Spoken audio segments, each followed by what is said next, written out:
Welcome back to Dom's Corner, everybody. I am your host, Dom Martino, and today we are here specifically for a special episode to talk about Wonder Woman. And to my left, I wouldn't have anybody else to talk about this, but I got Mr. Jareth Love. Jareth, how you doing today, buddy? Good, man. And so yeah, guys, we're just gonna dive right into Wonder Woman, kind of give a deep dive on it, let you guys know how we feel. It's going to be kind of leading into the Snyder Cut. We're going to try to do all the DCEU movies, and should be a lot of fun, and I hope you guys are all having a good night out there as well. And yeah, we're just going to get right into it. But hey guys, real quick, before we get started here today, please hit that like button below, subscribe to the channel, leave some feedback in the comments section below, and share this with your friends if you haven't done so already. So Jareth, you rewatched this film, and upon a rewatch, I guess is the best question to go from is like, how are you feeling about it overall? It brings a lot of questions because of the sequel, though. Like, I think the sequel hurts this movie more. Really? Okay. It's interesting you brought that up because I was gonna kind of go off the same point there, because when I rewatched this, okay, so this first film, by the way, let me point out here, it's so damn rewatchable. It's so amazing. And like when I rewatched it, I was like, okay, I feel like very comfortable. And like, yeah, when I'm watching that first one or the second one, it's like, and we've done a deep dive into the second movie already, and which I really enjoyed at the time. But now that I've seen this first one again, I'm kind of like, I think I was having the pandemic effect to where it was like, we haven't had massive blockbusters in a long time. And I still stand by that. I don't think the second movie is a bad movie, but they definitely didn't come anywhere near what this first one was when I rewatched this now. So it's pretty interesting. And I'm kind of feeling you there. It definitely brings up some questions when you go into the second film. I get it. Like, Patty Jenkins probably saw Aquaman and she was like, I want to have fun with one and I want to do one of those, and I get that. That's cool. But when I rewatched this first one, it's like, damn, I guess I forgot how great this film actually was. The supporting cast was so well done.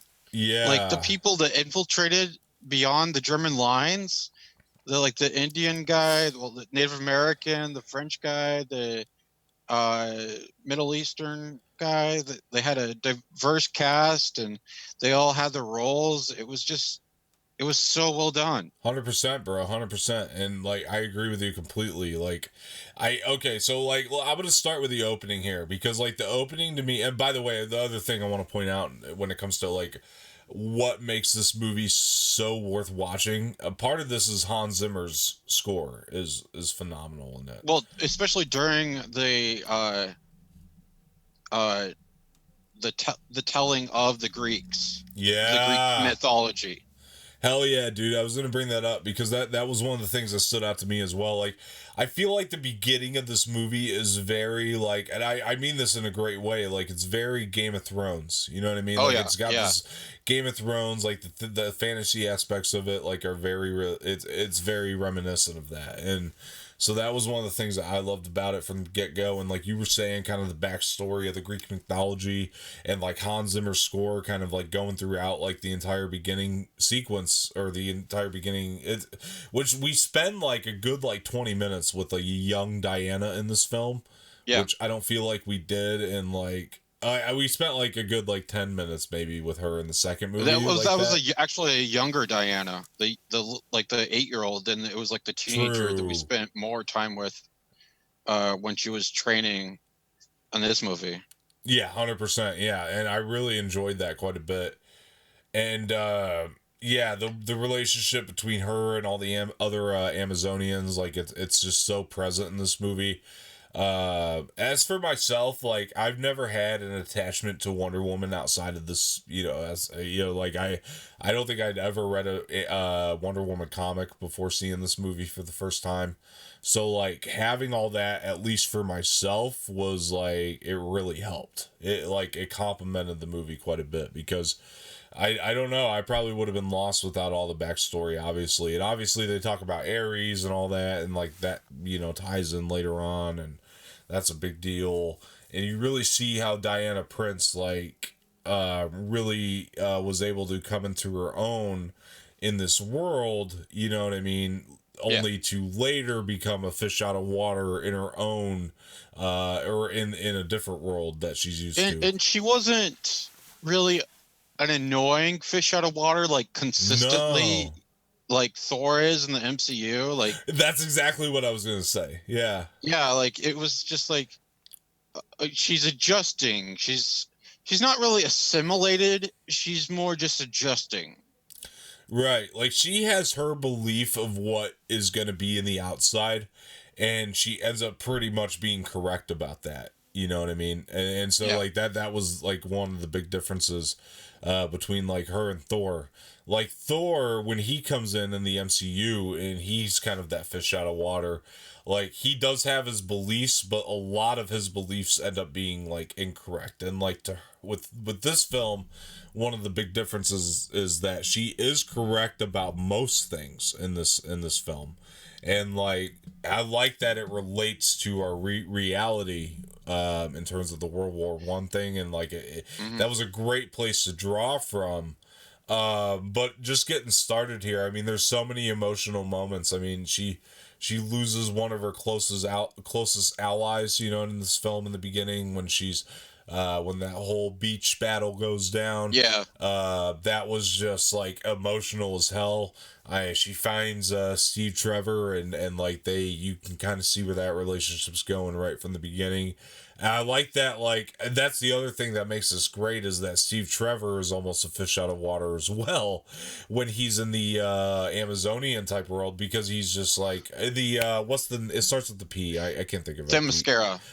You're right, It's right. Paris. It's also called Paradise Island. Paradise Island was the one I was thinking of, but yeah, I got you. The mascara, right? So when he's in the mascara, he's Themyscira. also a Yeah. yeah, right. So he's also sorry about that. He's also a fish out of water there. So that like it really creates a really good balance between the two. It's like so once she gets into his world, or he like yeah he like starts to he understands exactly where she's coming from. So it, like again, the characters are very balanced, and Yeah, they complement each other. exactly. And Gal Gadot and Chris Pine just they have like that great chemistry because of that, I feel, and without it it wouldn't have worked. Like you take again, I hate to keep comparing it to the first Thor movie, but you take like Thor and Jane, it's like you know what I mean, it does feel imbalanced quite a Well, bit in what that film. you can compare that to Thor 2 and how Oh yeah, definitely.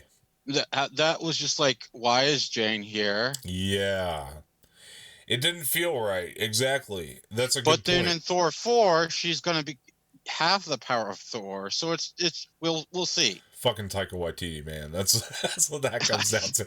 He's gonna make that work in his own Taika Waititi type of way. So we'll see how that goes. But you're right. But yeah, no, nothing about this feels imbalanced. Like I just love everything that's going on with Chris Pine in this world. How everything is a mystery to him.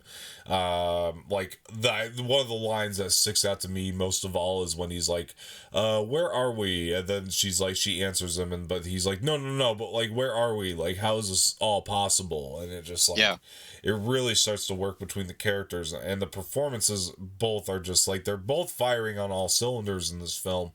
And it almost makes me wonder, like, would the film had been better as a sequel if he hadn't shown back up? You know what I mean? Like, as much as I liked seeing him in the sequel, like when I go to the end of this movie and like everything that was like it just felt so earned. You know what I mean, between these two Yeah. characters, it almost does make me kind of wonder, like, if they had tried to go a route where he wasn't going to pop back up in it, maybe that would have worked for the sequel a lot better. You know what I mean? Like where she was just fighting her own battles finally. Like because in this movie, like they rely on each other as opposed to the second film where I feel like she is relying on him for the most part to like try to not in terms of like winning the battles, but like in terms of just like being happy. You know what I mean? Or Yeah, being like that's what is a little unbelievable yeah.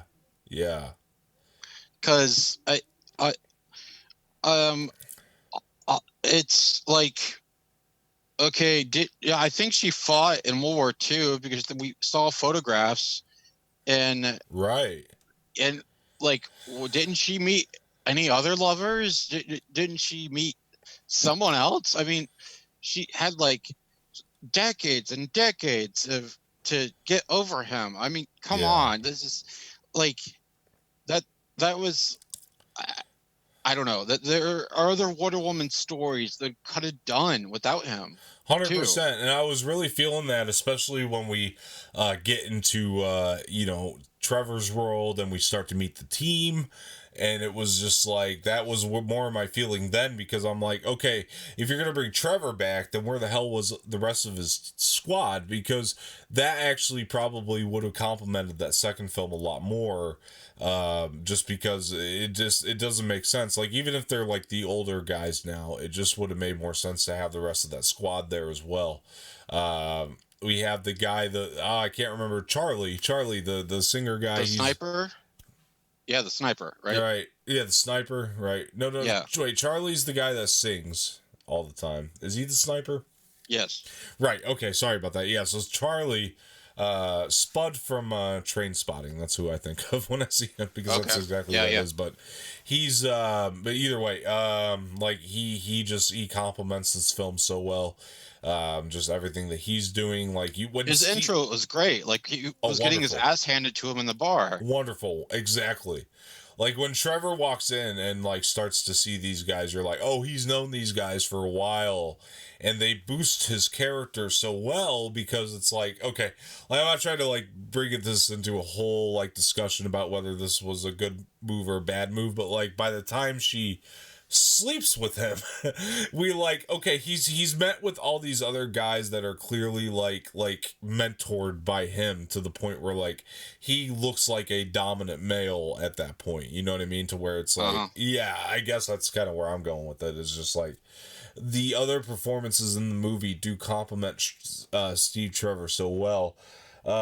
Which, by the way, another thing I want to bring up too is, but yeah, just even going back, is David Thewlis, uh, in the beginning, or not in the beginning, but what David Thewlis is what we eventually found out is Ares. You know, he was a wonderful, wonderful casting in this film, and I thought that he complimented the movie quite a bit too. I don't know why. It's just something about like the chemistry between him and Steve Trevor, just like it brought it to a whole new level. But that first, the I remember seeing this movie in the theater, just to go back a bit, and the first thing that kind of well, I was really digging the beginning, but the first part where I was just like incredibly won over was that fight that went down in the alley, where I was Oh yeah, like, yeah, yeah, yeah. Where she blocked all the bullets with her ankle, her ankle, no, not her ankles. They're her wrist guards. right, And at first it made sense when she saw a bullet on the beach because she didn't know what a bullet was. yeah, It killed one of the Amazons. right. Right. That's a good point. It does definitely brings that point full circle, because 100%. And like I know that was like one of the moments that they put in the trailer, but like when you see the whole sequence just kind of played out, it's like, oh my gosh, this is like really, really great. And I also want to point out how at the time that this film came out, like the DC movies weren't really hit. You know what I mean? Like, even Yeah. though I liked them, despite that, like there was nothing as great as this film.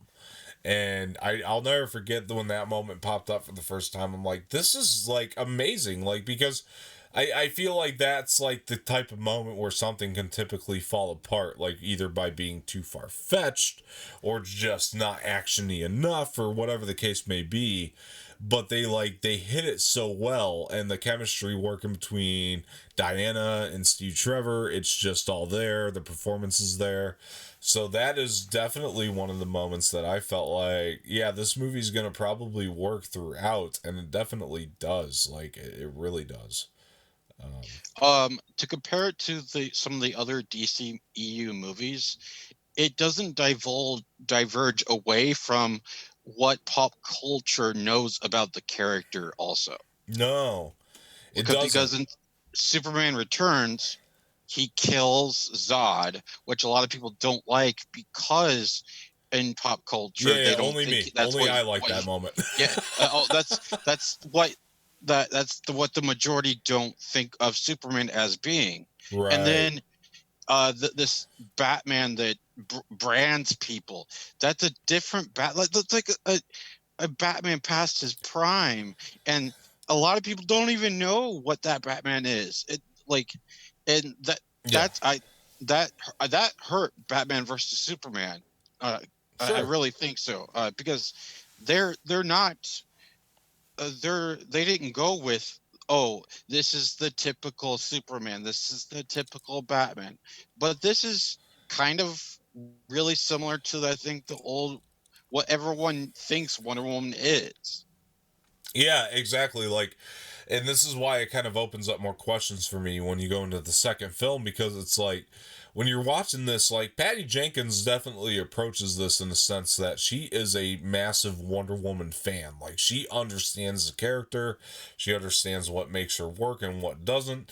And so, like, when you get into the second movie, it's kind of like she wasn't approaching it from that same perspective, I don't feel like. So her directing here, like, you could tell she's a definite fan, but that might be questionable when you're seeing kind of the fun little romp that she wanted to make with 84, because yeah, this movie is fun, but on the same hand, it's serious too, you know what I Oh mean? yeah, Like, yeah. it takes itself very seriously, and I don't know that that necessarily happened with 84.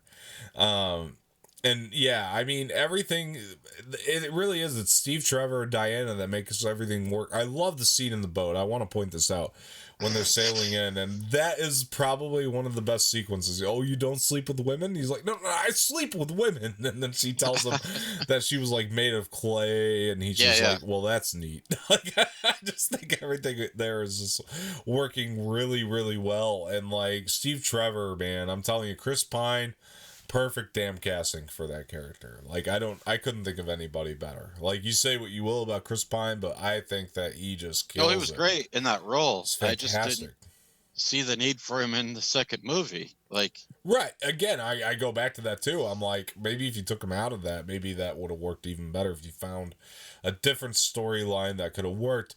Obviously, it's become more and more clear to me they're just trying to fast track through these characters and not necessarily slow build them, which is a massive mistake. Like, you need to be able to, like, have sustainability with these characters, and if you just like tell stories gradually throughout instead of just trying to like, oh, we're gonna fast track to the 90s with Wonder Woman, it just, yeah, exactly. Like, that movie, it almost felt like with 84, after watching this, like, it almost feels like the third movie, you know what I mean, rather than a second movie. yeah, there's a giant time jump. It Like, feels like it. Yeah. why the 80s? Oh, because Stranger Things? What is that it? Right, right, that's I, exactly what I'm thinking. Yeah.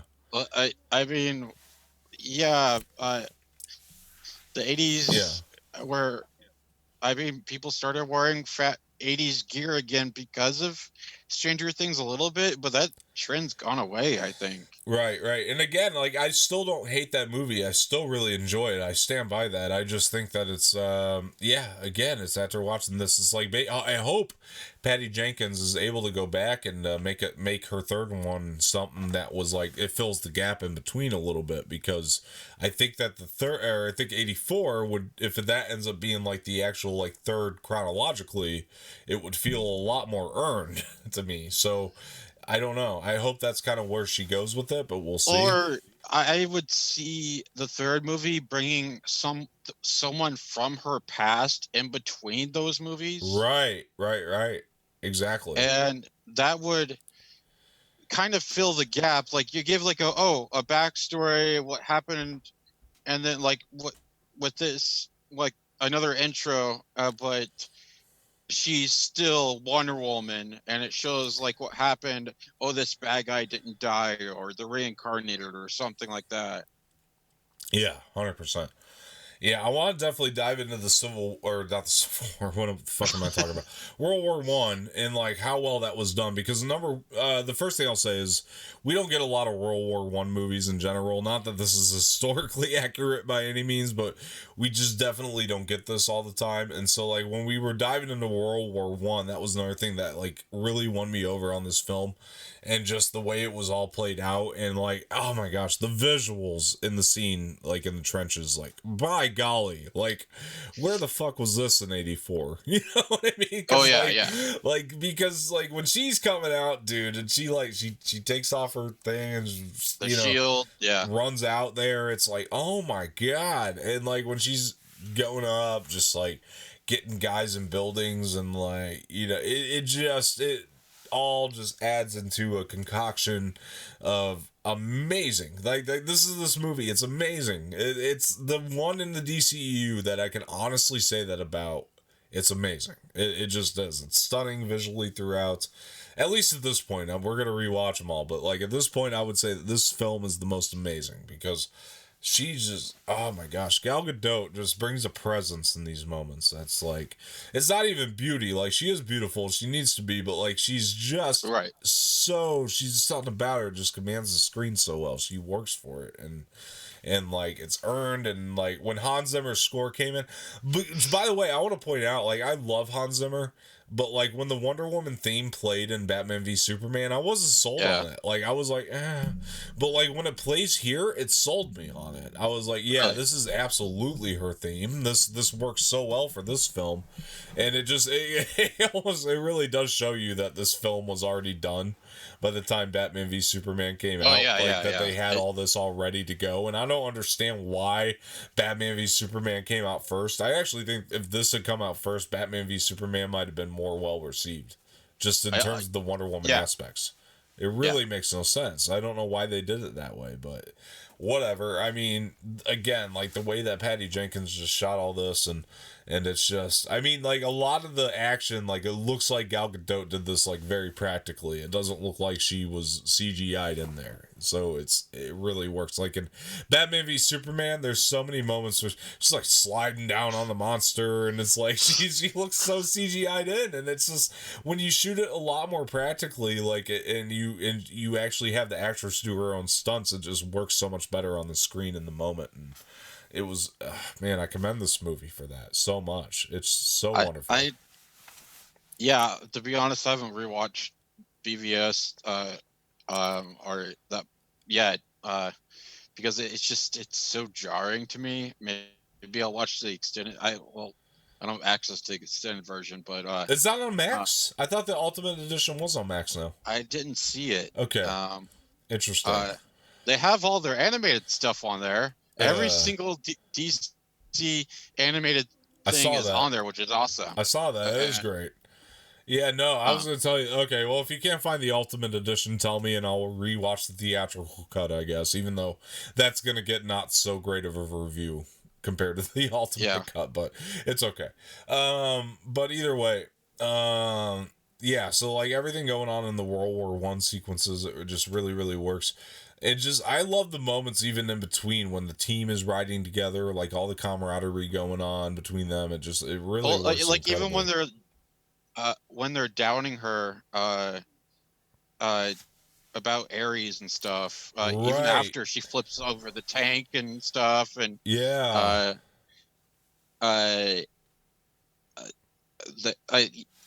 because she's still so adamant about that.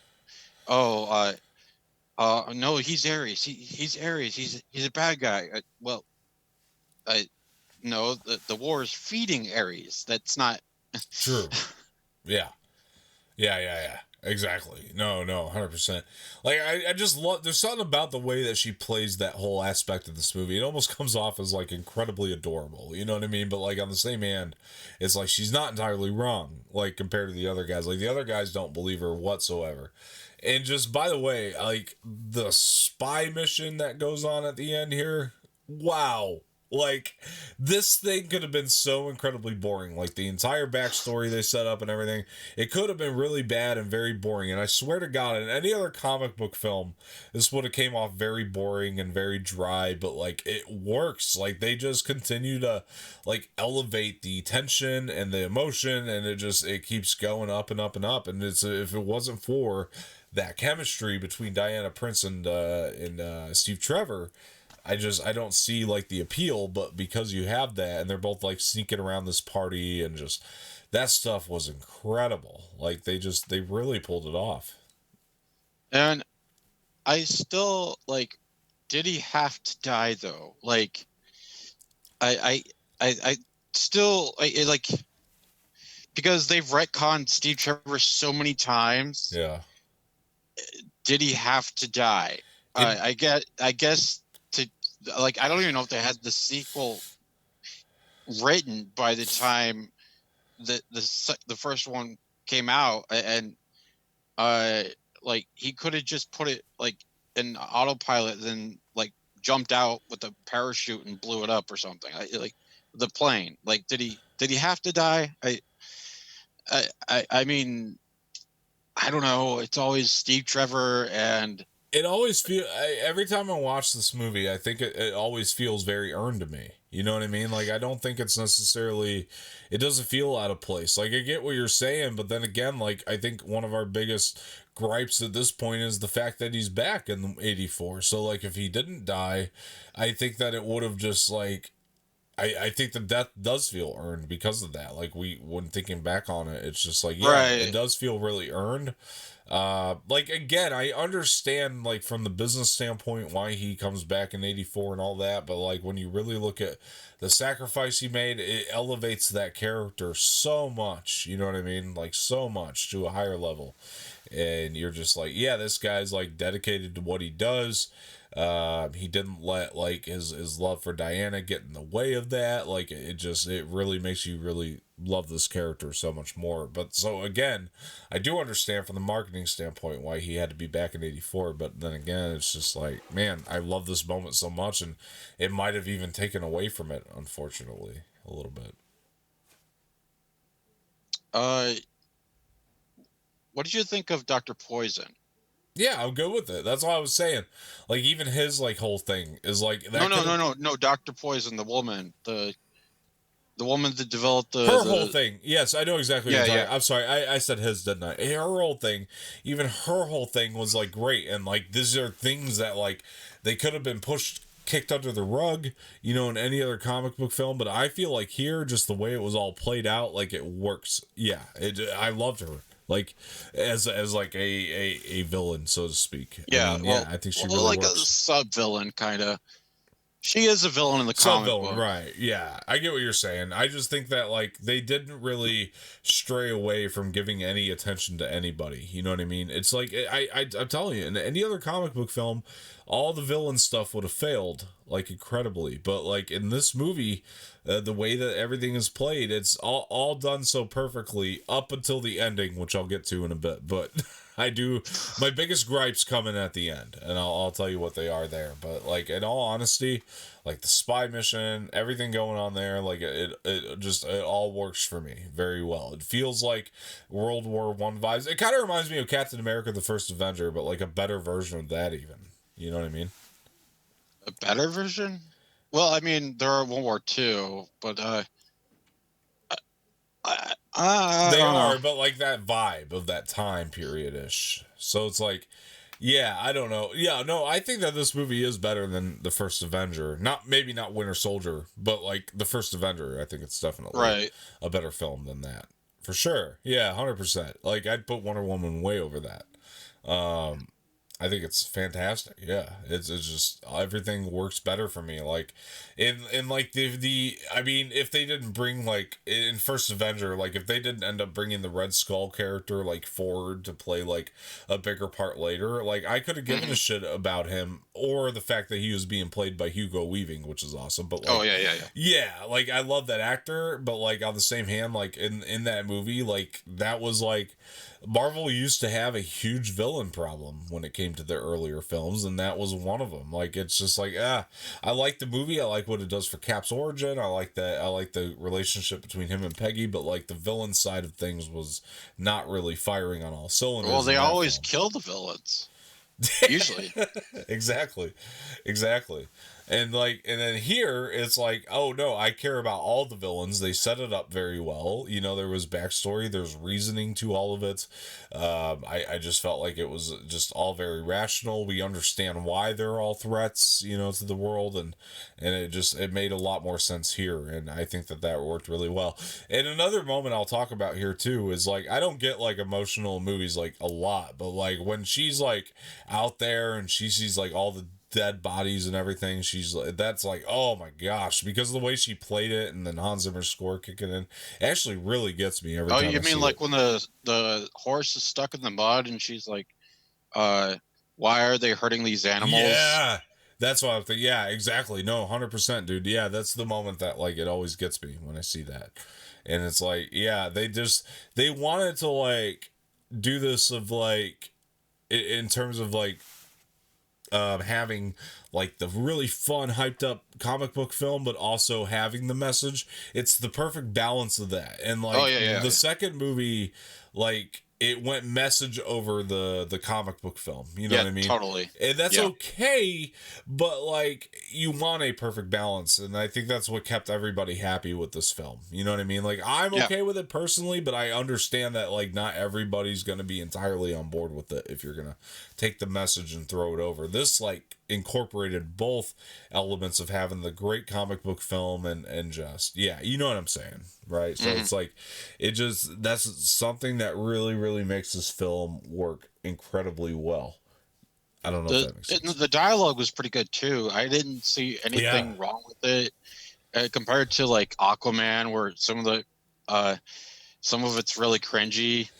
For sure, dude. For sure. And like, yeah, from a screenwriting perspective, I think this movie's flawless from that perspective. I would give it that, because like, I don't see a screenwriting problem in the thing. So none of it like falters at any point in time in terms of that. Like, I think that the script is always working, like at all points. I don't think it ever fails or falls or anything like that. I think it's just always working. And another thing I want to give credit to in this movie is the ending in the third act, when it plays, when Ares comes in. Like, I actually do think it's a really good twist, like that David Thewlis is Ares. Like, it's one of the things that this film did so well is you did not expect that man to be Ares, especially because like earlier on, like he's playing into some of the comedy aspects of the movie and stuff like that, and like you just think he's another dude, and then like when you get him later, you're like, and we find out who he actually is, you're like, oh shit, like that was. Like the last person, I was expecting him to like embody somebody like that, you know what I mean? So like it was just really cool, and it makes for a really great villain. And you actually, I love the CGI when he made that helmet. Just he put the metal on his head. Yeah, and he made the hole for his face. It was just awesome. It was. True, 100%. The one gripe I have, though, in this movie is a CGI thing, believe it or not. Like, the one big gripe, yeah, which is all the fire that goes around, like, and everything. Like, when that all starts up, that's when I start to have real problems with the CGI.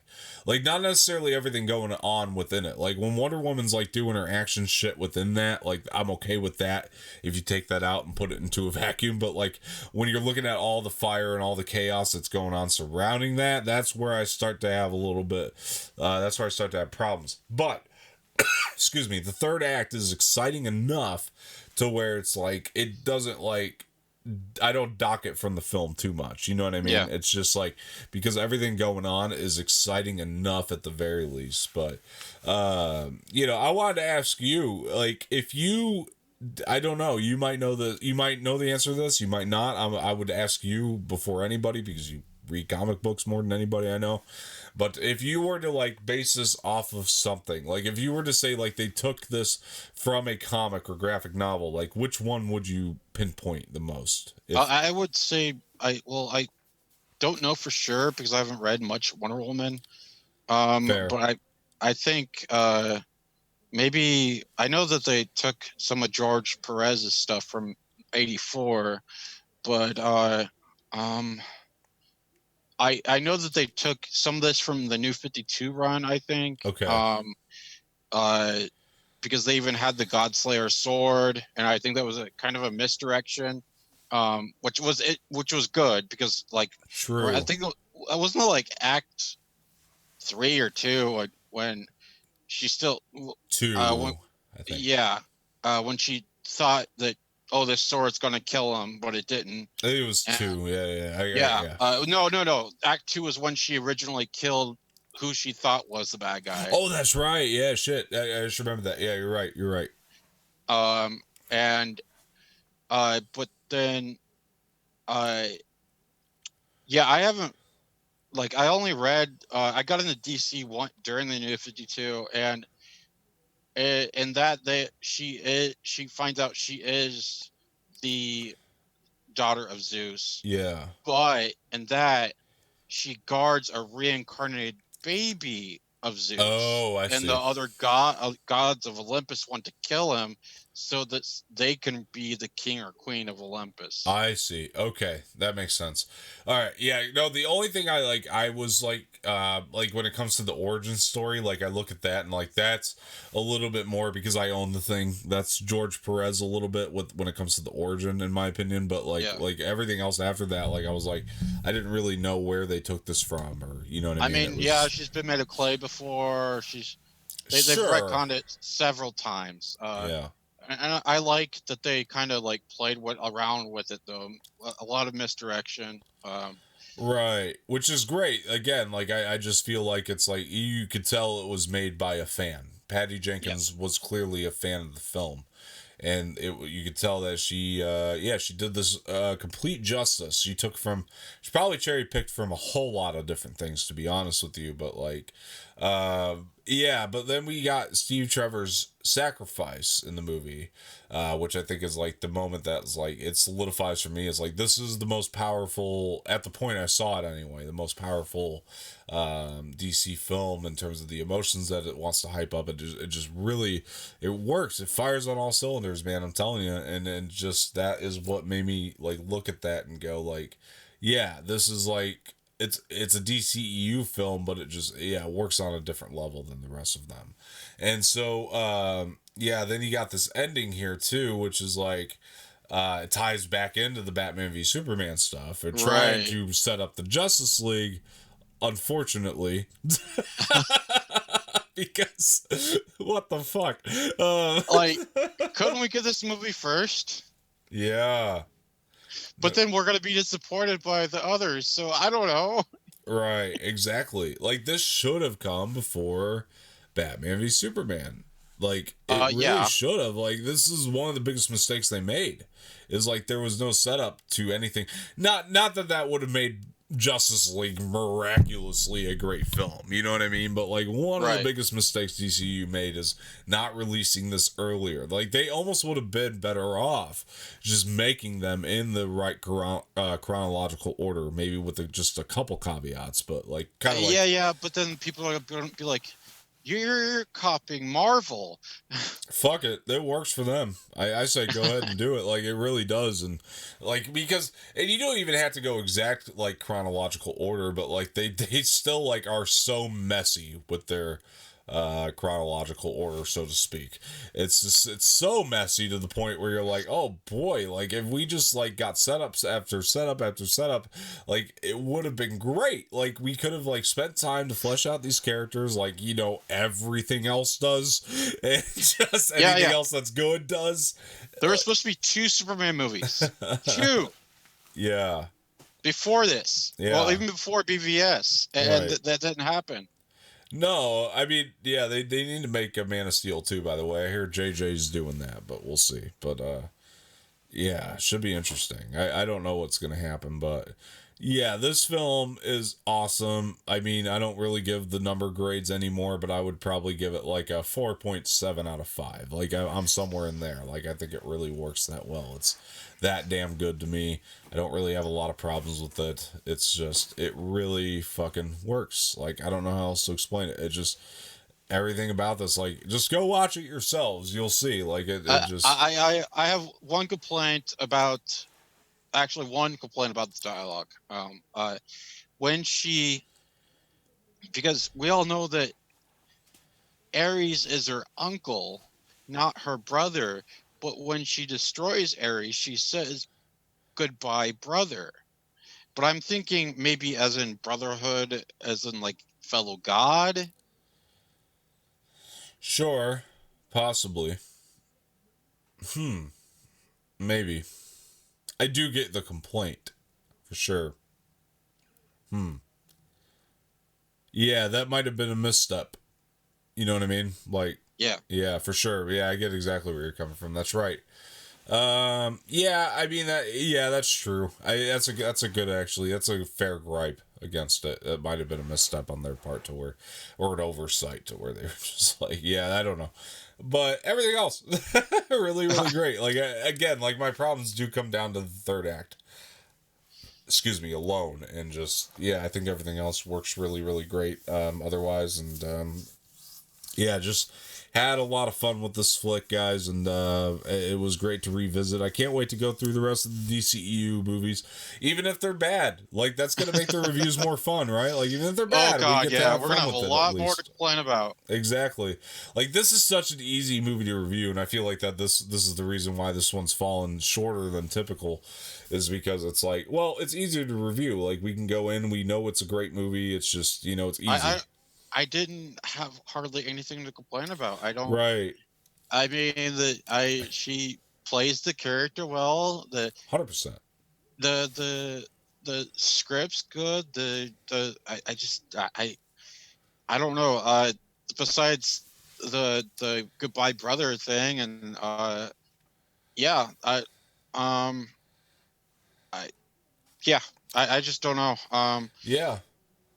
It just, Uh it's yeah. almost flawless. It almost is. So it's just, it's really hard to gripe on. It's really hard to say anything else except it's all great. It's visually great. The score's I don't great. know how like Aquaman and all these other movies made more money.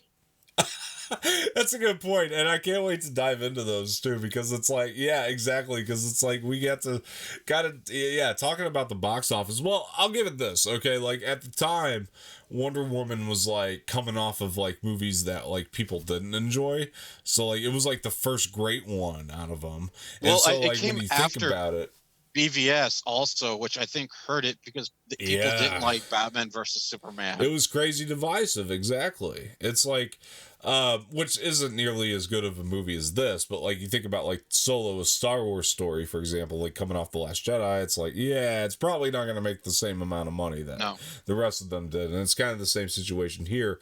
Unfortunately, it happened to be a really great film, which I think is like everybody universally agrees on pretty much. That this one is like the great one. It's like the holy grail of all the DCEU films. Yeah, it's just it sucks that it suffered from that. And like, The one complaint I heard by one of my friends was that they wanted to see her struggle more as becoming a hero.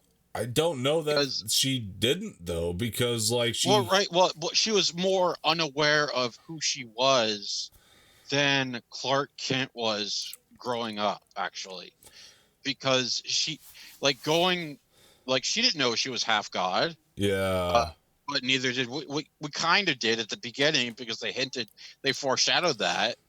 for sure.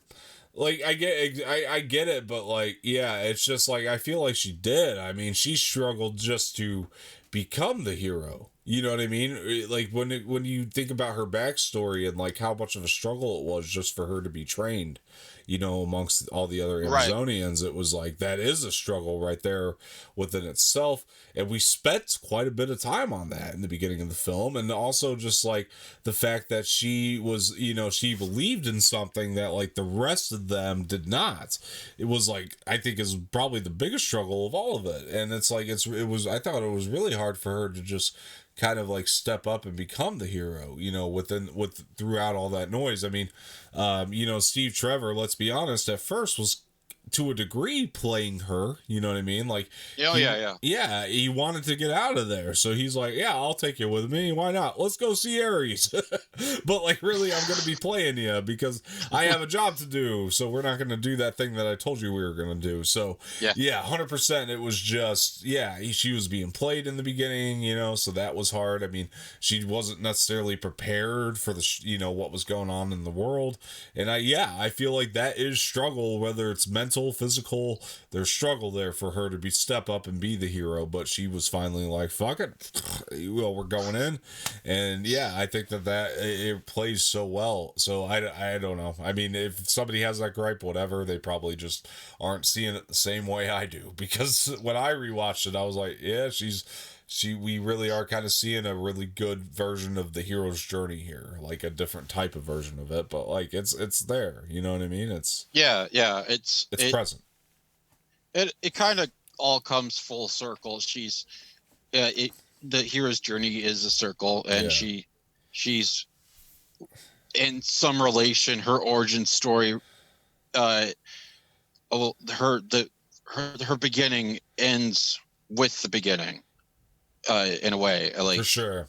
Like, because she's in relation, even, or that she's half god, just like any. Well, I mean, it's what the J. Scott Campbell, he studied all that Greek mythology and stuff. But sure. Not J. Scott Campbell. You know who I'm talking about. Something Campbell. I do, yeah. but I can't think of his name. You're right. But George Campbell. George Campbell. George Campbell. That's right. I think so. I think so. Tell us in the comments if you know. Whatever. Yeah, exactly. Don't watch Wonder Woman Bloodlines, and because that was a pretty bad animated movie. They basically just took all these Wonder Woman bad guys and like formed this anti Wonder Woman team, and made this cyborg like bad guy, and it was just kind of it didn't really stand on its own as even animated. I didn't check it out yet, so I probably won't now that you said not to. But the first one's okay, like the Wonder Woman animated movie. Yeah, a lot of people hyped that one up. That first one that came out. Yeah. But I don't. It's just I think the problem is also with the Trinity of DC. She's kind of just there sometimes. Like, oh yeah, she's right. Right. Like especially on the Justice League. I mean, she's, well, not Justice League, especially when you, like, why was she in a movie called Batman versus Superman? Like, right, like, why was that her first appearance at least? Like, it just, I get what you're saying. Felt like she was there. Like, okay, for sure. Well, like, why is she here? And it really blows, man. Like, even when I was younger reading comic books, I'm like, okay, it's Wonder Woman, it's Batman, it's Superman. But again, that's kind of why I'm more of a Marvel fan, because they've got more than just these three people that people pay attention to. For sure. Yeah, I mean, I typically like DC more just in general, their concepts, but I do get where you're coming from with that. So, yeah, and it is a bummer. As much as I may enjoy the movie overall, like, it is a bummer that her first appearance in terms of the DCEU was in in Batman v Superman, because it's like, it feels like it's there for marketing dollars, you know what I mean? And it's just, it kind of sucks that way, but that is the industry we're in. It's not show friends. It's show business, as they say. So it's an unfortunate industry we're in. But yeah, guys, this has been fun. I can't wait to, like, what would be the next one, Jareth? I'm trying to think chronologically. I think Order We of already somewhere. did Wonder Woman 84, so Man of Steel, right? uh, Should be Man of Steel. yeah, Man of Yeah. Steel, then BVS, and then was it Shazam, then Aquaman, No, or no, no, no, Aquaman, no, then no, no. Shazam? BVS, then unfortunately Suicide Squad.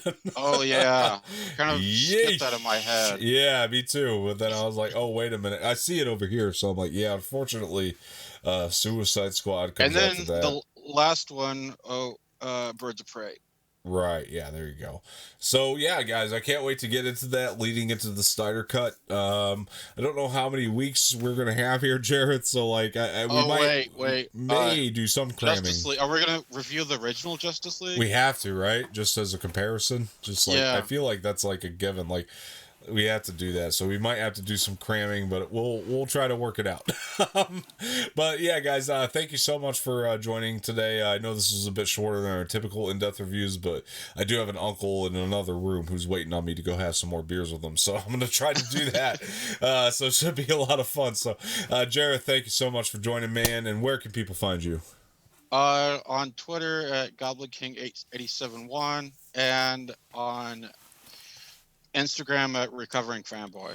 Awesome, dude. And yeah, check out everything we're doing on stereo as well. Jareth, you're Goblin King 817 or 781? 871. 871. I'm so sorry. Yeah. I'm drunk. 871 on stereo. And for me, you can check me out at Dom Martino on stereo. And on Twitter, Dom_Martino_. And on Instagram, Dom_Martino_ official. They made me add that official because somebody else already had the other username on Instagram. So that's why I had to add that. But anyway, long story. I'm not going to get into right now, but thank you guys so much for joining. If you haven't already, like this video, subscribe to the channel, leave some feedback in the comments section, and share this with your friends. This has been so much damn fun. I'll also be leaving all the social media information in the description below so you can follow us there. So want to thank you guys very much for joining. I gotta go have some beers, and I'll give you a salute and thank you, and we will see you guys next week. This has been a special episode of the DCEU with Jareth and I of Dom's Corner. Thank you so much. Bye-bye. Later, guys.